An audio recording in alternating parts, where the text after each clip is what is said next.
Welcome to Your Access Point to Washington. I'm Aisha Tanseem. Usually we talk about serious political issues and have guests from State Department or think tanks, but today we have some really cool people with us. We're going to have a casual chat, talk about some issues that you guys also know about, which is social media, blogging, tweeting, Twitter, Facebook. How has it changed the media landscape? Has it changed people's involvement in political and civic discourse? Let me welcome our bloggers. I'll start with Varda Khalil, who's a VOA intern, I'm very happy to tell you. And Varda, you also have a blog on VOA Urdu, which has become very popular, my understanding is, so welcome to the show.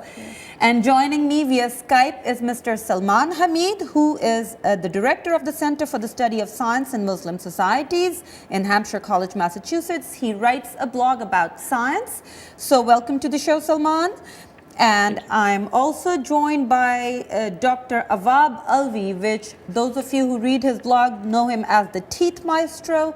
He is now the official social media manager for Pakistan Tehreek-e-Insaf, and yes, that is Imran Khan's PTI. So Awab, welcome to the show. I will start with all of you one by one, and Awab, starting with you, because your blog, The Teeth Maestro, has been popular, and even before you were with PTI, you had a following.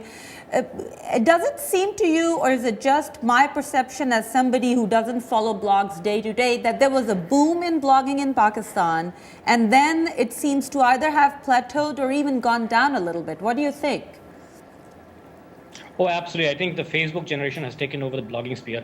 Probably about a year or 2 years back, when Facebook lifted the character limits on their status updates. I think personally, if I were to look back at myself, I've been writing more status updates on Facebook and not on the blog. So probably about a year or so, I've actually reduced my blogging activities. But recently I realized I need to recommence that. So I'm back into the blogosphere as well as Facebook updates. Okay, so I'll ask the same question of the other two guests. Do you think blogging has kind of plateaued in Pakistan and around the world in general? And are people moving more to Facebook and Twitter? Varda, what do you think about that? Because of Facebook and Twitter, people are getting very, very close to the social media. Not like media is another thing, and social media is another thing. And what I believe, like people are more believing on social media, what are like the real story. They go to social media to know the real story, because in Pakistan. And then they go to blogs to read. Yeah, because this is related to social media. So it started from Facebook and Twitter, and then blogging is it's getting very famous in Pakistan. Okay, so let me get Salman Hamid in, because he writes a different kind of blog, very interesting, and as far as Pakistan is concerned, quite unique. That is a science blog that gives people information about science. Irtaqa.com, if I'm not mistaken, and also Salman, you guys also try to translate scientific works into Urdu, which I think is a great thing. People who cannot read English should also be able to be updated with science. Salman, when you're writing your blog, what is your target audience? Well, thank you very much for having me here. It's since I've been in the U.S. for the last 20 years or so, I really inhabit both worlds. And in some sense, half of my audience is coming from Pakistan and also from the larger Muslim world. Because I look at issues that are at the intersection of science and also science and religion. I'm interested in the debates that are taking place on that. But at the same time, being in the US, I'm aware of some of the questions that come up where people are not familiar with the subtleties of debates that are taking place in Pakistan or the larger Muslim world. So I try to balance out my posts on the blog. Half of them actually are more specific to Pakistan or to the Muslim world, and some of them are more specific to dealing with issues of perception, like Islamophobia, for example, and other type of things, and bringing how does science connect to those things. So I try to bring those things together. So Salman, here's my question to you then. What makes a blog then different from a website? Why did you choose to blog about these issues and not just have a website? Well, I mean, this allows an easier way to update things, and also blogging allows a relatively, at least when it started, I started in 2006. It's a relatively informal way of writing. Now, as you were also asking questions about Twitter and Facebook, I actually agree with the other speakers as well that I think overall the nature of blogging or the use of blogging has changed a little bit because of the because of Facebook actually Because of removing the Facebook and character Twitter. limits. And that actually leads me to something else. We have another guest here who blogs but who also tweets quite a lot, and I follow him on Twitter. That's Rakin Iqbal, Hello. who is a Pakistani American blogger and entrepreneur, and he was also a VOA intern at one point. Yeah. Wonderful, Rakin. Good to have you here. Thank you for having me. Since you blog and you tweet, which one do you find more interesting, more useful? Which one do you do more? I am more of a Twitter person just because it's so much easier. You can tweet on the go. Versus with the blog, I feel that like whenever I approach a computer, I'm like, I'm going to blog about something. I really put a lot of thought and emphasis on. So that takes me a little bit more longer. So it's more of if I have some downtime, I'll sit and then I will blog something out. Whereas with tweeting, it's more on the go. I pick up the phone, 140 characters in, out. People give me how much hate they hate me, and then we go from there. Okay, well, that's an interesting question, Avab. I want to ask you about that, which is this whole thing about tweeting on the go versus blog, sitting down, thinking about it. Is Twitter making political discussion very black and white, very simplistic? I think the 140 characters, I mean, that's the limitation. You can't have a proper conversation in that. But at the same time, you're absolutely right to say that it's just on the go. And most people confuse it with the fact that it is authentic. I mean, you should understand the fact that Twitter is 140 characters and that's it. No emotions, nothing else. So we have to balance it with that. And blogging, on the other hand, as they rightly said, it requires a lot of time, patience to sit down and actually compose a decent amount of article words to compose that. So I think there's a different way to both the tools.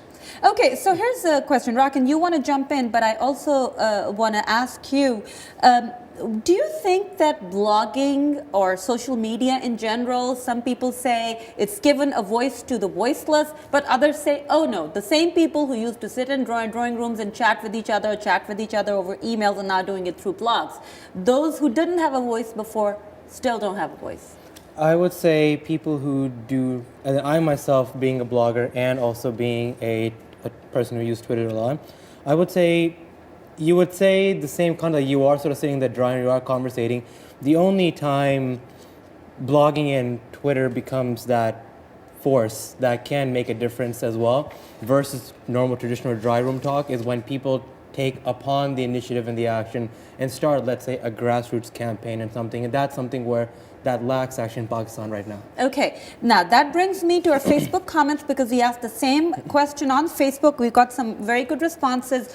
Yuna Karmal, I don't know how to pronounce the name, Yuna Karmal, Karmal, or Karmal, I don't know, says, yes, as a Hazara lady of Quetta, that is 75% role of social media. They write about our persecution and genocidal issues, which we are facing in Balochistan for the last 11 years. And it was the role of social media who made civil society not just aware of our issues, but also played a main role in it. So I want to come to you, Avab, because you are actually now a political activist come blogger, and your blog is now almost officially PTI's blog. So do you think social media does play a role, or do you think social media has limited following, those who have ample time on their hands and want to chit-chat with friends, and maybe a couple of groups follow social media? Avab, we cannot hear you right now. Let me go to Salman. Salman, can you hear me? Yes, I can. Okay, so since you write a science blog, the same thing applies to you. Are you just reaching out to scientific community, or do you think you have a wider audience that does make an impact beyond people that you might have reached out via email? Well, I mean, I think we have to place these things in context. So I just pulled out the numbers of internet users in Pakistan, and that has grown significantly between 2000 and 2012, going from 0.1% to roughly 15% now. So we are already seeing that fraction that people use internet is increasing. But at the same time, you are looking at a very tiny fraction of the larger population. And it can impact, at least as was mentioned regarding organizing, for example, some rallies like in Hazara and in other places. But is it a broad-based aspect? That, I think, the jury is out. And one place where we can look at that is Egypt, where actually a much higher fraction of population uses internet. I think the numbers are around 36%, 37% compared to Pakistan's 15%. And over there, we did see that when Tahrir Square and other things happened, earlier organization was based upon social media. But when it comes down to broader election and broader perspectives, I think overall the jury is still out. How much is that going to impact with a smaller fraction of internet users? Okay, Varda, you write a different kind of blog, which is you were given an opportunity to write a blog on a site that's already widely read, it's already popular. You're almost playing the role of a citizen journalist with an opinion. Do you think that makes a difference and it gives you more of an incentive to write, or are you just as likely to write if you're writing on your own and you don't have as many followers? Obviously, it's a very great opportunity to write on Voice of America because a lot of people already following Voice of America. They're already very good bloggers writing on there. They have their following. So it was my very desperate effort to write a blog and so people could read it because I'm here for the last 6 months and I analyze a lot of stuff here and I really started to compare American society and Pakistani society. But would you do this if you weren't interning here? Would you do it on your own? And I'm just trying to find out how much, you know. I was writing my blog. Oh, you were writing your blog. Yeah, but it was not that much like popular and I could not convey my point of view like the way I wanted to. But when I came here, I found this opportunity and I started to write You started to write. Yes. Okay, let me come to you, Avab. Can you hear me now? Because we lost you a little while ago. Sure can. Okay, wonderful. So what I want to ask you is you had a blog and you were probably used to writing whatever you thought, and now you probably have to follow the official party policy of a political party. So do you feel restricted that you can't just write whatever you want? I think only on a very few topics, because I think when we're talking about, I've always been an activist, a civil society activist. So I've actually had a very vocal voice on a lot of many issues. I've not felt exactly where I was restrained, but yes, I have to be careful since I have so, in somewhat way, have become the voice of the Tehreek-e-Insaf on the online medium. So I have to be a little guarded, especially in Twitter when there's a discussion going on. So when sometimes the tempers go heated and flared up. So I just have to be, I've learned that I have to be a little bit more careful with my words, choosing the right words, because 140 characters might be too simplistic to convey an emotion. I mean, you could say something either way and it could be taken misconceived either way. So I've learned that I have to be a little more careful on my tweets as well as blogs. I've never felt the need, but yes, I have to be more careful since I reflect the party line. Okay, here's another Facebook comment by Altafur Rahman, who's saying, and the question that we asked on Facebook was, do blogs make a difference? And he's saying that in any other country it might, but in Pakistan it is impossible. In Pakistan, where people are doing long marches and other activities and the government's not even taking any action, how will the government take action through social media? And he's also written some other comments. So Rakin, do you think when people blog and write and they don't see a response, it kind of... I think that's the issue. I think every region of the world has a different connection between the blog and the government and the people. For instance, stuff that happened in Egypt, there was a bit of a connection, as in like there's a connection between the youth and the elderly population and the government. Whereas in Pakistan, that's a gap that lacks. So for instance, I know many people, and a lot of them I follow on Twitter, who we're talking to today.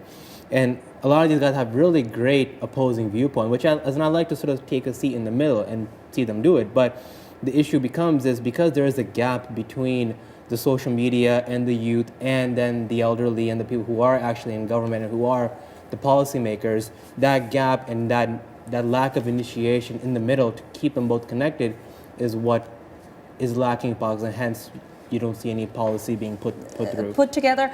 And now, Salman, do we maybe overemphasize the role of social media, blogging, tweeting, even Facebook? Because we're talking about Egypt, and I remember right in the middle of the Arab Spring, I talked to somebody who was part of it, and I'm like, oh, everybody in the West thinks social media is playing a huge role. And he said, social media for Egypt is me and my laptop. He said, I'm one of the few people who are tweeting, the rest of them are running around, avoiding bullets. Nobody has time to tweet or Facebook. So are we overemphasizing how important this is?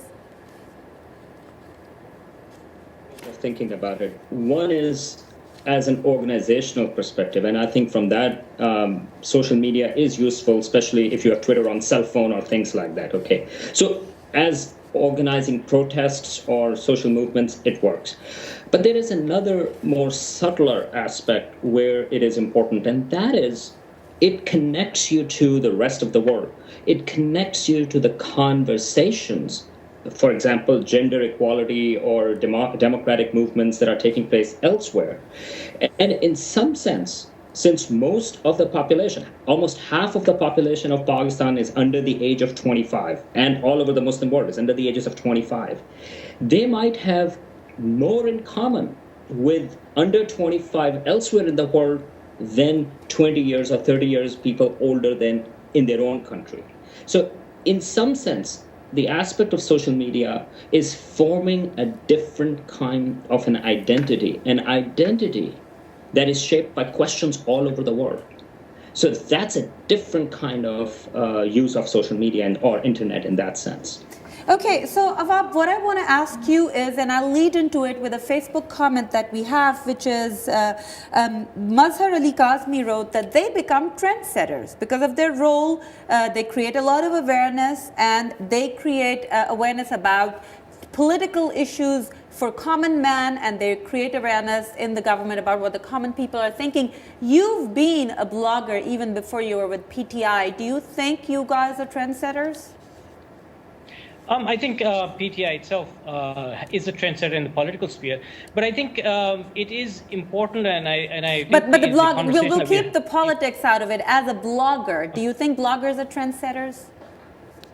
They have been trendsetters, and as I was just narrating an example, the internet penetration is among the educated, literate, who are the decision makers of Pakistan.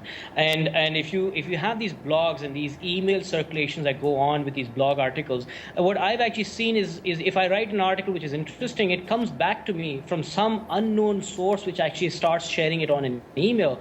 And I think what has happened is the blogs actually are discussion forums that are going on, not even online, but actually emails. So I think the blogs itself and the bloggers do make some voice heard amongst the decision makers in Pakistan. So I think we are trendsetters in the opinions, not policy making, but I think we do impact some thought process in the hierarchy.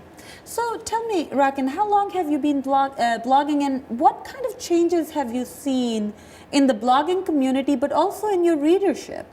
I would say in the blogging community, everyone now has a blog. It's just that one thing to do now. So it's just like how he had said, it is becoming into a trend. As far as change, it has initiated conversation, but then yet again goes back to your previous question about it's that dry room conversation. Until some action isn't taking place, then it's just conversation. So it basically gives a megaphone to the journalist and who is not the journalist. That's how I would sort of see it. Verda, will you continue blogging even after you leave VOA? Yeah, I have full plans of continue my blogging because I started blogging here like last 2 weeks. So I'm having very good response, and I'm like looking forward to see more, more blogging and more response. So I will continue this thing, even go back to Pakistan, and I am looking forward. So do you think here's my other question then? Can we almost say that this blog that you're doing with VOA is now going to become more of a jump for you because now you can take your readers to your personal blog? I don't think like I can take. I don't want to take my readers to my personal blog because I don't. I think it will take a long time to take them to my personal blog to jump from Voice of America to my personal blog. But if they know you through VOA, they can read both, right? Yeah, Even when yes. you leave, they can follow you, right? Okay, so here's another thing, and I was talking to you guys. Must have heard of 5 rupees. That used to be a famous blog, still is in Pakistan. I was talking to one of their contributors, and they were saying that this is maybe, as Rakan was saying, more of a drawing room conversation until somebody takes an action. And Awad, since you're involved in politics, I want to ask you, can blogging, tweeting, Facebooking kind of give people a false sense of achievement? We've done our bit, we've put our drop in the bucket, we've raised awareness about this issue, now let's sit home and enjoy our tea. Oh, absolutely. I mean, it's called click activism, where they click like and they move on, and that's their contribution to change or their contribution to humanity or a human rights cause. So unfortunately, that is very prevalent, and I don't think it's only in Pakistan, it's all over the world, where just the clicking of the like button or the retweeting is your social consciousness and social good.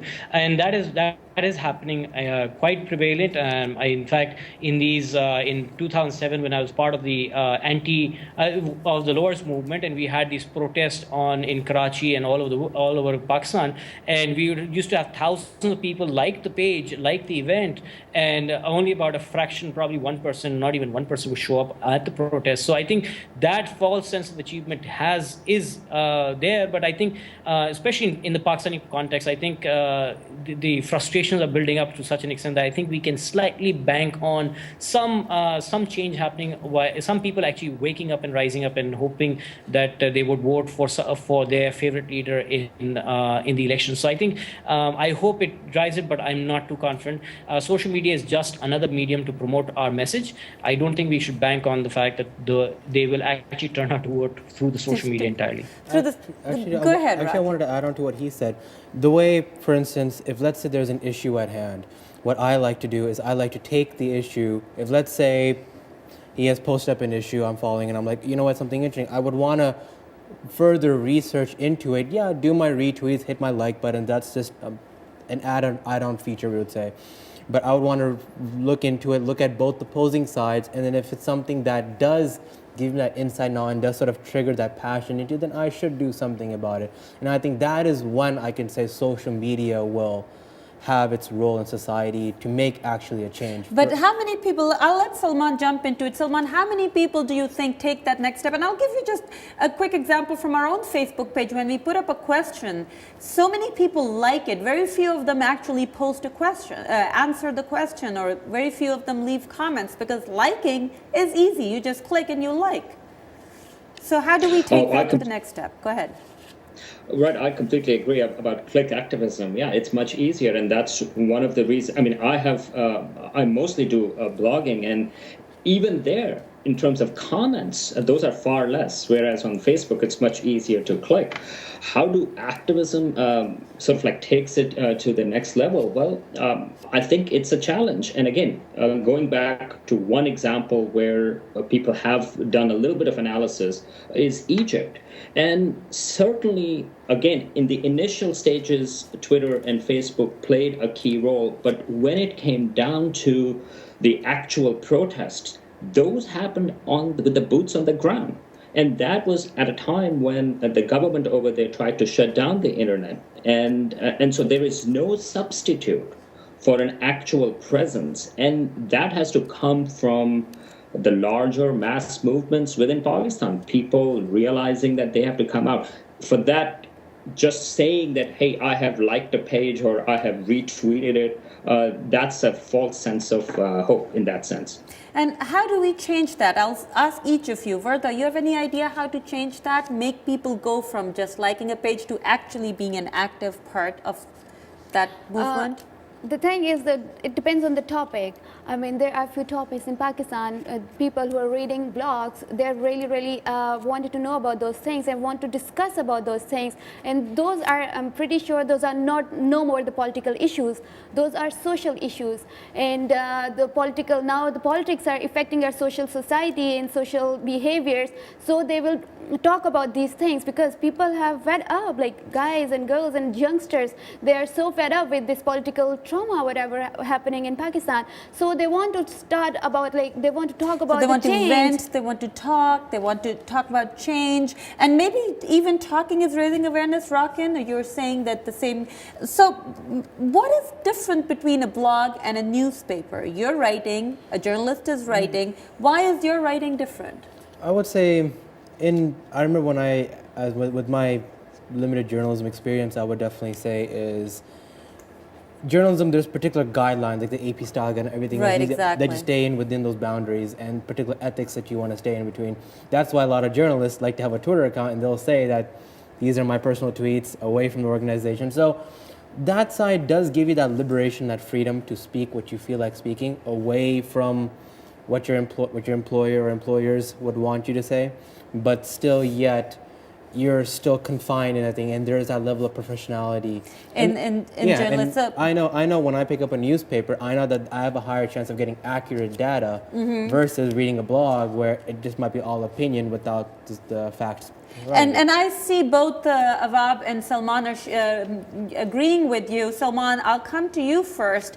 Do people know, do they have distinctive lines that this is accurate information because it's in a newspaper, credible newspaper, this is just a blog? Because there have been a lot of cases where people wrote blogs with completely inaccurate information. There's not that cross-checking. Well, I think this will be one of the bigger challenges, because how do we sort out right information from wrong information? There is no longer a shortage of information. So in that context, a general development of critical thinking, how do we sort out what is good and what is bad? So we cannot trust blog. This notion that, well, I saw it on the internet, it must be right. Well, that needs to be seriously challenged. There has to be a culture that challenges that notion. And even newspapers, you have to question those things. And just to add one more comment from the previous thing, I think even beyond newspapers, television still has a huge impact. And I think the next thing from blogging or social media aspect would be video blogging. So I think visual media is going to be more impactful, and I think people are going to starting to put up more and more comments via video. How will that change? I think that we'll have to wait to see. Yes, exactly. Avab, so how do we change this culture and make people understand that what they're reading in a blog may or may not be accurate? We're in a mix on that, because I think anything that comes online can start a rumor and can even hurt many people in the process. But at the same time, I think that weightage of the author who is writing it is important, because even newspapers, you can't be 100% sure. There's some really bad newspapers that publish out some really bad stuff. So you have to really, when you pick up the newspaper, you understand the credibility behind it. So I think when you look at these blogs that come up and they post rumors and slander stuff online, unfortunately, people in Pakistan have not come to a situation where they would stop, think, and not retweet or reshare it just because it's just spicy gossip. And but at the same time, spicy gossip sells. I mean, the whispering, mongering within the old wives also spreads like wildfire. So I think the same thing happens in the social media. We're interacting like normal human beings who are engaged in conversation, and that's how we treat our social media like. Rakin, do you ever get frustrated writing a blog? You're putting out your time and effort, nobody's paying you for it, and you may or may not get readership. I think it's more about, I've always been the individual that if you're going to have an argument or discussion, then show me the facts, show me some links, something. So whenever I do post up something, if someone comments and says, no, Rakin, I think you're wrong, because et cetera, et cetera, et cetera, I would want them to say and that's it. And that is what ends up frustrating me. It's like, can you at least be a more sane individual? But do you write it for yourself? I write it for myself, but then sometimes when people, I would say loosely say, when they say stupid comments like that, it does as in it does sort of push me off the boat a little. So until, like for instance, let's say I post up something and you were to comment, you do not agree with me. I'm never saying you should agree with me, but but I have to give you the reason. Yeah, give me a reason and give me a source on the bottom. Exactly. Well, thank you so much. That's all the time we have today. I want to thank our guests. We have Rakin Iqbal in studio, Varta Khalil, and on Skype with us from Hampshire College, we have Salman Hamid, and from Pakistan, we have Dr. Awad Alvi, the teeth maestro. Thank you all for being with us, and thank you for watching. Please go to our Facebook. We talk about social media. We want you to be active on social media and tell us what you think about this show and what should we do for the next show. Goodbye.